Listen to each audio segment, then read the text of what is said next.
Blitzers, welcome back to the channel. It's Ronan. Video today by ODG20 and myself on the JPanther. ODG20 is part of the Irons clan, and he had the top JPanther game, at least since we have the new Hall of Fame. Massive game here and great use of the tank. And he begs the question, now that all these changes have occurred in the meta, what is the best Tier 7 tech tree tank? Tech tree TD, and I think the argument I have for you is it may very well be the JPanther. As you look at the win rate, the T25AT, Cheeto SPG, and the JPanther are all kind of in there together in the kind of 53 to 54% win rate, which is right aligned pretty well, much higher than some of the T25-2 or the AT7 and some of these other tanks. If you compare the tanks themselves, they're actually relatively interesting in that they both have high DPM in the 2,700 to nearly 3,000 with a Cheeto SPG. But the difference for both the T25AT and the JPanther is around their accuracy and also the aim time. Look how low it is. Their dispersion is much better with the JPanther. Nice shot there on the T4485. And also the speed. Look at the mobility of both of these tanks. What's changed about both of them is they got a massive front armor buff. And you'll see that in both Odie's games and mine, that this tank has just become so strong. So what are the best? I don't think there is a best tech tree tank. I think it's between this and a little bit of a different choice between the two tanks. The T25AT has -10, whereas the JPanther now is -8. The JPanther's mobility is just fantastic. They're both great. I couldn't really pick between the two of them. But I tell you this, I love this cannon. This is a perfect German cannon, and watch Odie use it here. We're at Hellas.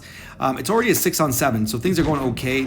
But look at the dispersion. You are shooting 340 meters away, and there's no problem here. We know these shots are going to go in, and he's just pounding him for 310 alpha like it wasn't even there. Already 2,000 damage done. In reality, oh, look at that blind shot there on the Saint Emile.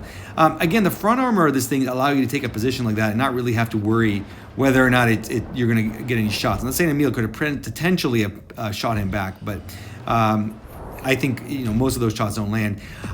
So Odie here is working Hellas pretty hard. It's a 5-on-4 now, but it's a close battle. That's what you can kind of feel happening here. This close battle is 50-100.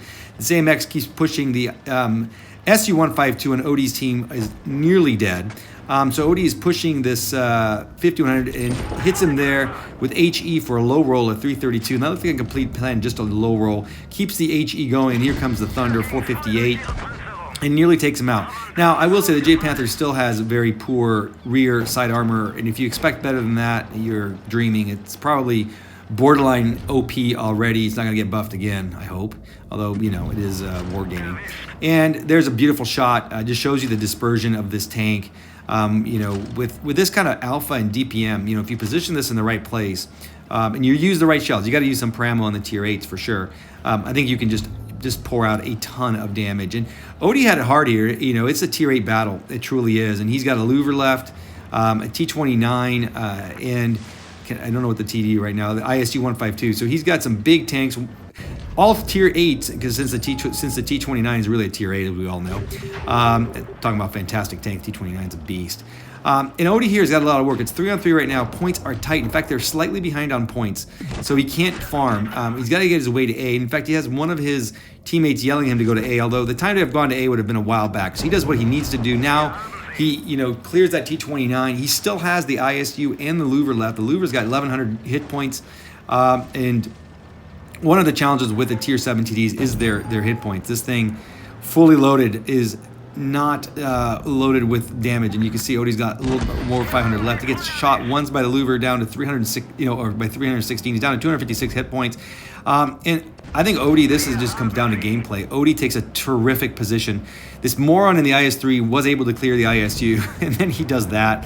But what he actually does there is he confirms the mastery for Odie by totally distracting the Louvre, making it a bonehead play, I would add, but gives Odie the winning shot when he gets 5 killed, 4,826 damage. Terrific mastery and fantastic game. I think you can just see what this tank could do now with all of its capabilities and its speed. Now, is it the best tier 7 TD, including gold tanks? And the answer to that is actually relatively simple. The answer to that is absolutely not. The best tier 7 TD, we all know, is the Smasher. Now, jumping into my game, I was platooning with Wi-Fi, and Wi-Fi also brought his JPanther along for the ride. Wi-Fi's didn't last very long, but we had a really weird game. Right away, if you look at the screen, the mini map, you see that we had a bulldog that went to the beach to get on a boat. I was trying to persuade the bulldog to stay off the beach because we were all going to report him.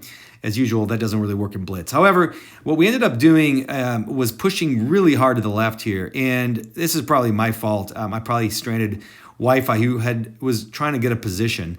I think there are kind of two things to do when this happens. We all push left here. The other team is just not there. I know what's going to happen here. What I knew was going to happen is all these morons in front of me were going to charge the other team, the M41, who finally got off the beach, and these guys, the VK36, they were just going to keep going. If I stopped where Wi-Fi stopped, which I think is the right place to stop, I knew that the other team would flank around. I suspected that they'd flank around, and they did. And so Wi-Fi was actually stuck with about 4 tanks shooting him, and his day was over very, very quickly and prematurely. But one of the benefits of wrapping around like morons like we were doing here is we did catch their T-29 off guard with quite a few tanks. And also their Leo forgot that there were other tanks in his spawn or in his side of the field now. So that allowed me to pound the Leo. And again, I just love this gun. I mean, this gun is unbelievable. You can just fire away at 250 meters and just pound people. I guess that was 180 or so, but just pound people in their turrets. I mean, that's just, of equivalent tier. That's not normal. There's an SG-100. Again, I love the Alpha here too. You got such a short reload to just freaking pump out damage. This T-29 was still alive here. I did take a shot there that I felt like I needed to clear the SG-100 so I could push the T-29 harder. It was a 4-on-6. It's now a 4-on-5. The T-29 is taking some damage, and he wasn't a great player, as you can tell. I got him here, and this is just one of my tricks. I knew I wanted to get the side plate angle. I kind of suspected he was going to shoot when he did, and so I just did this traditional angling thing. Got the bounce, which ended up being key just to survival, not winning this game, to being survival. And we cleared the T-29 just that quickly. Here comes the 30D. Not a particularly good tank. I don't think we've owned the 30D. But anyway, I'm already at 2,400 damage. It's now a 4-on-4. We were able to equalize it. But if you look at the enemy team, particularly at this M6 and others, they're just full health. Our team has been behind the entire game, and it did really come down to our ability just to pull it together. And that's when this tank starts to bounce. I bounced one shot there. Actually, he bounced a shot there. The M6, I think, bounced me, I should say. And that was a little bit unfortunate. But again, terrific pen on this. I didn't even have to shoot APCR, although it is a tier 6 heavy. The M6 front armor is no joke.